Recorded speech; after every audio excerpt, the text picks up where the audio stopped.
All right, here we go. Here we go, Winter. We're cruising. We're cruising on through. Got some Infernal players, it looks like. Seeing Garo as the blue boy in the bottom left and Theory in red on the top right. Tell me about Infernals versus Infernals, Winter. Well, first off, I think Theory is one of the top Infernal players. I think, what does it say, rank 14 right now. So doing pretty well for himself. I know he's been streaming as well. So either way, whether in theory or in practice, we're going to find out how to play. We're going to find out how to play Infernal versus Infernal. And I think he's doing the counter meta play, which is he's going to go for the same speed camp on that left side that currently Garo has cut through the trees to be able to access earlier. I take it back. He hasn't added on the Conclave. So, unless that's a Conclave in the main there for Theory. But it really depends. The first fight could... Oh, yeah, he's got a Conclave in the main. I wasn't sure if it was a meat farm or not. But this is a bit more of a, I want to see what you're doing and take advantage of it sort of play over the, I just want to get the speed camp and try to snowball out of control. So I think Theory is playing a little riskier, but it could pay off with map control later on. It's exactly the kind of scenario that is just fascinating to think about. You have the camp that has the most... The camp that has the most of the neutral creeps, which people want because you can infest each of those into fiends from killing them. So the strategy is not about, oh, I'm going to go harass his workers early. Oh, I'm going to rush up to this tech. It's, I want to take this specific camp because it leverages this specific mechanic in a different way. And both players end up doing the exact same, not necessarily the same units that they send over, but they take the same approach that this is the priority and trying to save that gaunt early from the fiend. Not going to be able to get it as it gets sniped by the approaching one from Theory. And look at that, a very early scrap. And you know who ends up with the speed camp so far? Nobody. Nobody gets it. It's just a battle. Has not stopped at all, Winter. Yeah, Theory is doing as I suspected with the just kind of controlling the fight here, which means he does end up losing his gaunt at the end of the day. And that speed camp. So an odd thing is whoever infests the target first until it times out, which takes about 10 seconds, even if your opponent kills it, like you infested it, so your fiend pops out. So you do have to try to figure out who infested who at the end of the day. And it looks like Garo was able to get all of the speed camp, which will give him a decisive advantage in the middle of the field here. Now, being able to take the dive onto the enemy if he wants to go for it, it's definitely a nice option to have. As Theory cleans up the vision camp chicken and is going to be able to secure at least that spot. But so far so good. Then Winter, how are we feeling about the setups? I think looks like both of them taking the expansions now. I think Garo with the safe play, instead of trying to jump on Theory in the middle of the field, just going back and getting the resource camps. Another fiend, about 40 Illuminite, I believe, for that level 1 resource camp. And he knows he probably has the fiend advantage, but that can change very quickly with some of these fights. So it is a lot safer bet, especially if he can get the second speed camp here. The saving grace for Theory is he does have these gaunts already out, and he didn't chop his own trees, so he's not vulnerable from that backside like Garo would be if it was a reverse situation. Yeah, it's interesting that Garo's going to potentially have to consider reinforcing that position a little bit earlier, and then we'll see. Speaking of, that's an imp. And he's walking across with an imp, which makes me think that those trees won't all be lasting much longer. And so here we go again. The camp. So you talk about the infest mechanic. Take as many of the camps as you can get, generate as many fiends as possible, and then while he's working on taking his health camp outside, the back door is getting opened. And I mean, this to me, when it's not as early as the previous game, this is where it kind of feels like it's more of like a fun, cool thing when it's not a part of the cheese, but. This is just one of those things where you got to keep something with vision next to those trees over there so you can give yourself a little bit of a heads up. Doombringer is going to come out. Is he putting the turret in there with that fiend with the imp that he brought in as well earlier to help hold this down? Yeah, and I wonder if either player has a greater shrine for the super shroud stone you can get at 50 animus. It's not clear right now, but fell hogs as well can be infested. Garo just has way more units here. His fiends are overrunning, and now the imps are a liability. But a bunch more gaunts pop out. He may have injected and gotten those extra gaunts out of his conclave in order to turn the tides. I believe that's what Theory did, because that many gaunts showing up definitely made the difference. And Garo went from what looked to be there's the shroud stone finished. Oh. Yeah, Oh, it finished in his base, so he's just got a turret chilling in there. Beautiful. Yeah, they don't do much damage. They're like maybe half the damage relatively of like a cannon in StarCraft 2. But they are certainly annoying and could. Oh well, we're turning the tides pretty quickly here. As Yeah, Theory talk has about the annoying. Doombringer. Yeah, Doombringer drop and functions very interestingly. You can only load and unload it when it's landed on the ground. So in the air, the only thing that it can do is just slam to the ground and unload everything instantly. So you can have a bit of surprise potential, but you're not able to do like, you know, an evac level pick up and drop and be super harassing that way. That being said, the instant unload mechanic is what makes up for that. And as you pointed out earlier, it feels like a combination of two different types of units. But I don't necessarily hate it. Provides a shroud as well for the Animus collection if you keep it on the ground, and naturally when it's landed it's vulnerable to the anti-ground attack, so something else to keep in mind. Another thing to note is the shroud. Oh my like god. microing He's in and out of juggling it like bunker micro. You said he Okay. couldn't micro like the evac. You know but what? here I we changed are. my mind. Shows what I know. Oh my gosh. There you Both go. players do benefit from the shroud, much like Creep in Zerg versus Zerg. So they are both reshielding during it. So it comes down to whoever can go through the DPS faster. But the juggling, and I don't know if you can actually dodge projectiles when you jump in there, but obviously you can reposition against melee units. And that's it's gonna kill a gaunt. There you go. Oh, he gets a gaunt. Oh, What a well. save. But Ooh, that was the most Surprise. exhilarating turret rush I think I've seen in an RTS. that is I'll a take Gold it. League 2011 strategy right there. Somebody's I put a gonna- pylon in his main and I worked in. 5 years from now, we're doing the Stormgate Championship Series. They're like, you guys remember that time Garo built a turret in Theory's base and Theory left it there for 5 minutes? It's beautiful. And it almost killed a gaunt. That was intense. Like, literally making esports history once again. You love to see it. But you know what? Now we're past my area of expertise. We've made it. Do you usually kill the other guy by now? Is that what I'm hearing? More the other way around. But we may have reached the big boy stage, which is Magmadons potentially. There is no unit that has the damage output of a unit like in Infernals versus Vanguard. So it's not that there's no counter to the Magmadons. It's just if they have a Magmadon, you best hope you have a Magmadon as well to help box them out. At least is usually where the late game ends up. So occasionally we might see things like Spriggans, or just constantly flooding units. He's in the main on the Therium, killing the workers, but he brings in the Super Shroud Stone in order to defend. And fun fact, that actually sticks around if it survives, and gives you an extra Shroud Stone. But, well, like I said, not gonna be able to carry the team on the Shroud Stone's back, as it were. So loads back up. He's gonna pick up and try to fly away. Will not have too much difficulty, and of course you can just kind of go back and forth between those bases. A lot of those drops, like, you know, feels like they've got a really nice amount of speed for those. So defensive wise, you have to be very deliberate with where those turrets are either going to be or whether you're going to leave units behind, because again, that Doombringer comes in, drops down. 3 imps you have mining Therium are suddenly a couple of extra fiends that they've got harassing you now as well. yeah, the Magmadons don't care too much about, well, really anything, but other Magmadons as they come stomping through. More Magmadons out of Theory. I think Theory does have more experience getting to this phase, as he was able to establish his third and keep map control. It looked like Garo might have the advantage going into that kind of backstab timing, but, well, we're just going to have to see who's able to stomp harder, I think, at the end of the day, because that's going to be the defining characteristic of these fights, is timing out the trample ability, both for the stun and the damage. For anybody that's not super familiar with that particular ability, Winter, I think you could probably explain it better than me, but it's like a sort of like a pushback, but also an area of effect damage, but also a little bit of a stun, if I'm right. So once you get the upgrade from the Shadow Cleft, which is the tier 2 building, it takes quite a while to finish up, but it allows you to essentially mini stun units, including other Magmadons. On top of the fact the trample itself does 150 damage over the animation.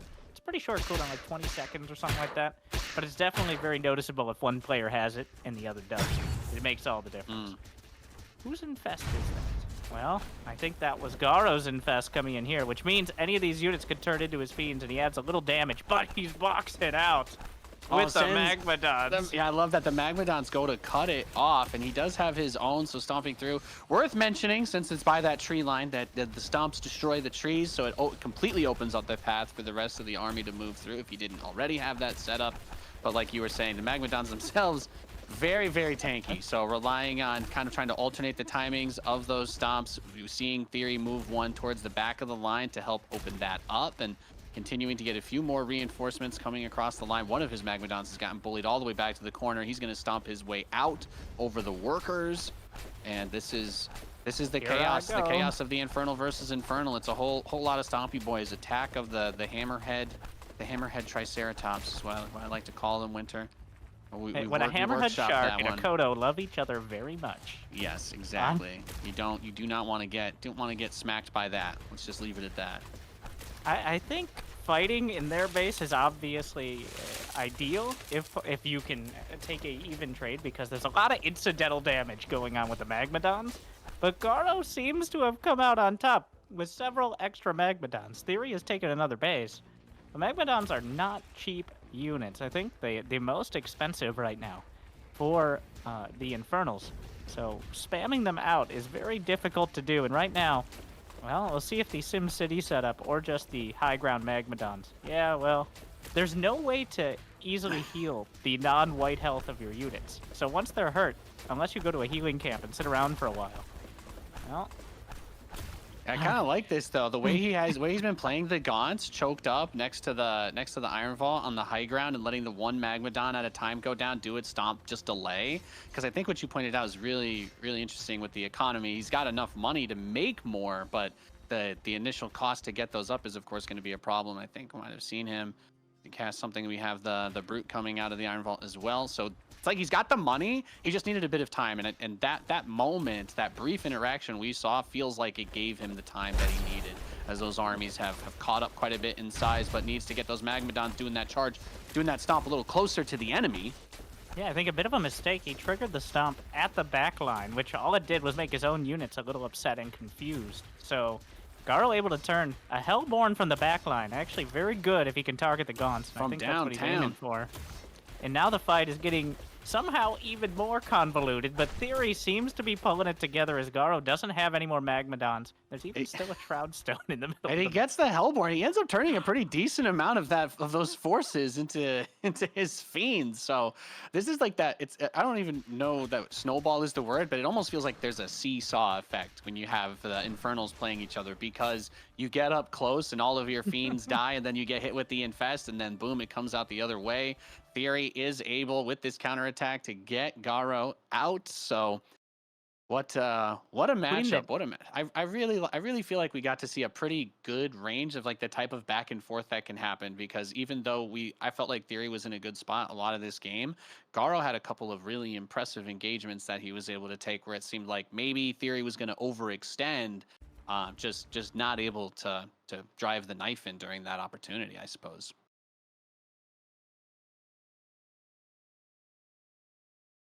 And Dragon there, as I said there's no Infernal unit that does enough damage to really compete with the Magmadons.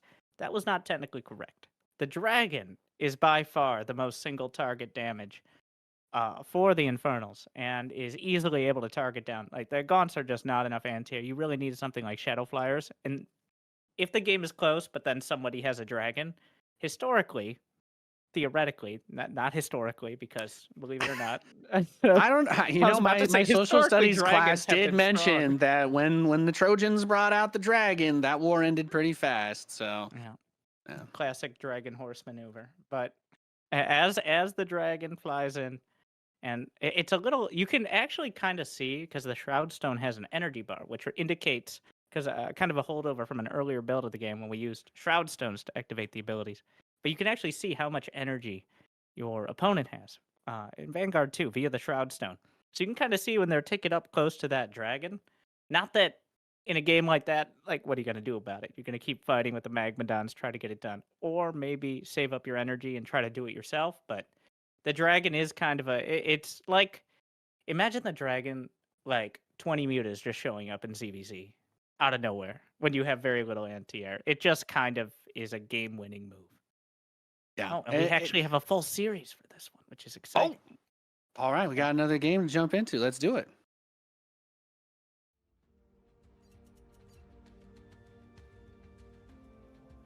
All right, we are loaded in for our next map. It is the same series. Love that we get to see this one through.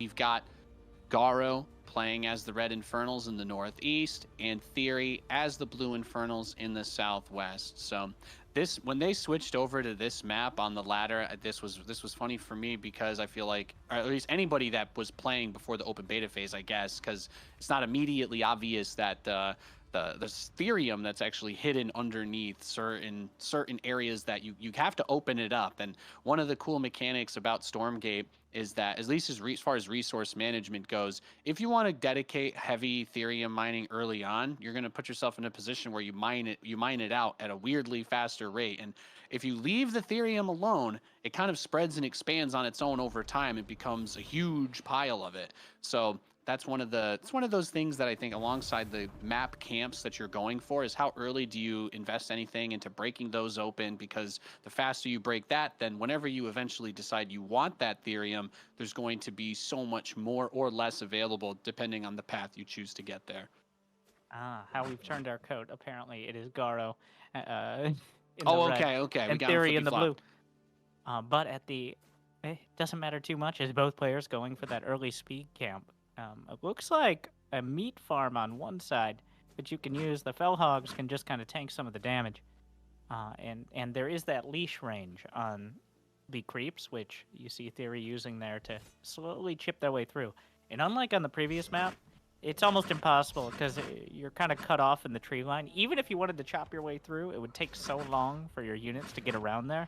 It's very unlikely. So both players are going to get a lot of Fiends early on, but possibly have less opportunity to use them unless they end up crossing paths at an inopportune time in the middle of the map. Yeah, you either run the odds of running directly into each other are kind of awkward, because you just have, it's almost like the Stormgate version of an island map. You have the exposed Therium that's underneath the rocks that we talked about, but otherwise there's not a lot that is just given to you here. So the big crown jewel being in the center, you've got a double base and double Therium.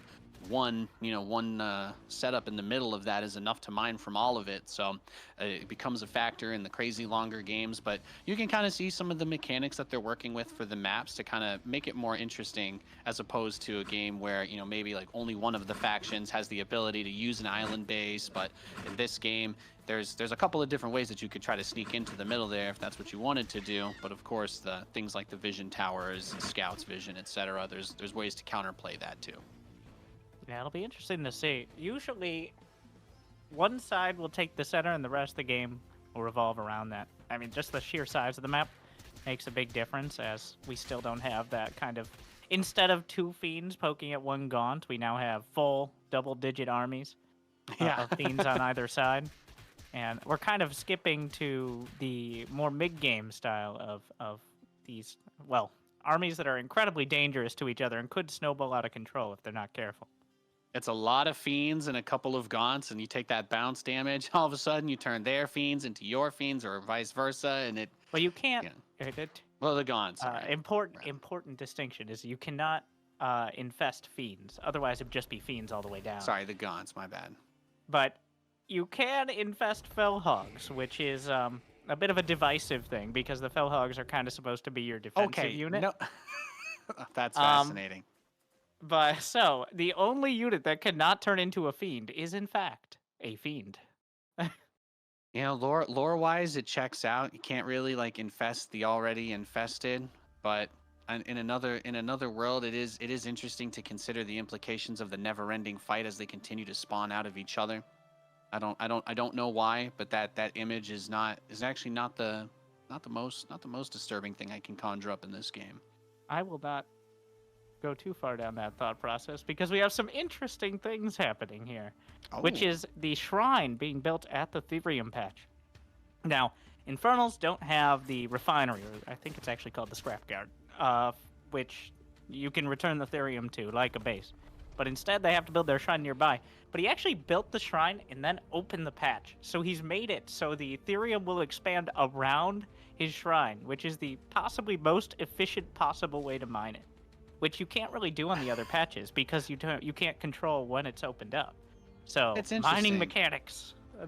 So on one hand, there's if you were going to think that you needed more later, you could open it up early if you had a bit of extra time. But conversely, by deliberately not opening it, you can have the base right next to it, which would otherwise be a kind of complicated thing to do. So we're seeing different ways to use these resources, and it's fun. It's awesome to see. Actually catching the Doombringer right as it goes across. Not going to be able to kill it, so should be able to plant into Garo's base and get a little bit of work done. Immediately pulls all of the imps back, and he's just going to lift that off. But yeah, important to keep in mind, if he wants to get it back up into the base, he's going to have to land it if he wants to reload those units into it. Yeah, a bit of an awkward placement. The Iron Vault down there, which was used for creeping early on. Gotta be careful with the Doombringer. The Gaunts, well, they don't hit particularly hard, but the emotional damage forces him out of the base. When I see health bar get lower, I get scared. That's all I'm going to say. Yeah. It didn't go down very fast, actually. The Doombringer's pretty tanky and gives itself its own shield when it drops down because it's technically in the shroud. So a little helpful there, but we do have the Shadow Cleft done at least for Garo, but he's not really dealing with these Gaunts right now, and it's not going to get any easier if he doesn't find a more permanent solution to this problem. Yeah, definitely. We see there, it's getting a couple of, you're talking about the hogs turning into a few of the fiends. There it is right there. So trying to bounce a few of those shots, and because of the aforementioned shroud generation that the Doombringer gives, as you pointed out, if it lands for a little bit, it's going to give itself enough health to tank some. I mean, he's really pushing it, but managing to get straight over to the Therium patch says, okay, you've got more imps here for me to clean up. And I feel like the early maps that we've seen in Stormgate definitely support a lot of this. You have that spot to just hop right up and down from the main mineral, from the main resource line straight down into the Therium on the outside. So because the Therium is exposed, the more valuable resource, so to speak, you have to kind of extend yourself if you want to get it. It's not just given to you in some safe corner in all of your bases in this game. So another tool to balance around, I suppose, to play with. Almost loses it to the Superstone there, as he calls it in defensively, which is a pretty big investment of Animus 50, and it's a 1-minute cooldown. So during all this, Theory has taken his third base, and I mean, he's just kept full control of the situation. There's been no counter damage. So if Theory has been building imps at a reasonable rate, then, and it's much like Zerg and StarCraft 2, you can bank up 3 per shrine, and then you could potentially inject and even add more. So even if you don't have any imps for your third base, then you can get them there relatively quickly, especially if you have some map control, which, well, right now, we're contested over the chicken. The Magmadon comes through, and Garo actually cleans that up relatively quickly. Theory's Gaunts don't, I mean, they're not really fast enough to maybe necessarily get away. It might have been the thought process. Is he gonna flank him? Is he flanking him from the other side? He could go through the trees and jump him with the Magmadons. Magmadon's gonna open it up and cut off the retreat path, potentially. They hate trees. We're just both sitting here visualizing the same fight happening, waiting for it to start. Love it. Got the vision camp there set up. Surprisingly little tanky. Got to commit something to shutting that down. But here he comes through the trees, bringing the stompy stomps. Is Theory getting on top of the rest of this army, and everything that Garo had just gets washed by this. That's a crazy amount. So much